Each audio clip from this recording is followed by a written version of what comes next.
محمد مدثر انور پاکستان سے پوچھتے ہیں، مولانا صاحب میں دین کا مطالعہ کر رہا ہوں اور اس میں احادیث بھی پڑھتا ہوں اور ائمہ کرام کی فقہ بھی۔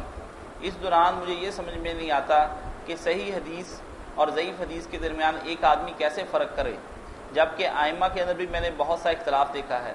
ایسی صورتحال میں دین کا مطالعہ کیسے کیا جائے؟ دین کا مطالعہ جو آپ کر رہے ہیں مبارک ہو، بہت اچھی بات ہے، مگر جیسے آپ جانتے ہیں نا کہ ہر فن کے ماہرین ہوتے ہیں، ہر شخص اٹھے اور طب میں دخل دینا شروع کر دے، میڈیسن میں، یہ بات نہیں، وہ MBBS لوگوں کا کام ہے۔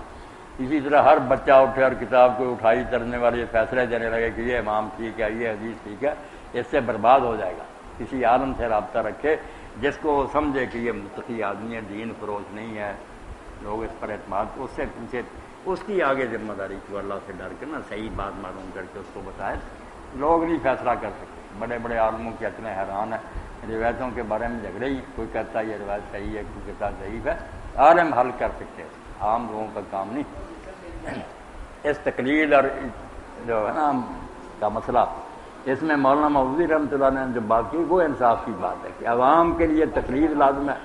ان پڑھ لوگ آپ تحقیق کرنے لگے، ڈوب بھی جائیں گے نا، پھر وہ کسی پر اعتماد کرے، عالم پر تحقیق پر، عالم نہ کسی کے حوالے سے کہہ رہے کہ وہ منیفا نے کہا، مالک نے، اللہ ان سب پر رحمت کرے، مگر وہ آپ چھان بین کر کے بتائے۔ اگر عالم ہے اور اگر وہ بھی تھوڑا پڑھا لکھا تو عالم نہ بنے، وہ کہہ دے یار کسی بڑے عالم سے پوچھو جو حدیثوں کو جانتا۔ عالم کے لیے تحقیق فرض ہے، تقلید اس کے لیے جرم ہے، شرک کے قریب، اور عوام کے لیے لازم ہے کہ جو اس علم کو جاننے والے ان سے پوچھے، ان کی بات پر اعتماد کرے۔ جی اللہ جی اکبر۔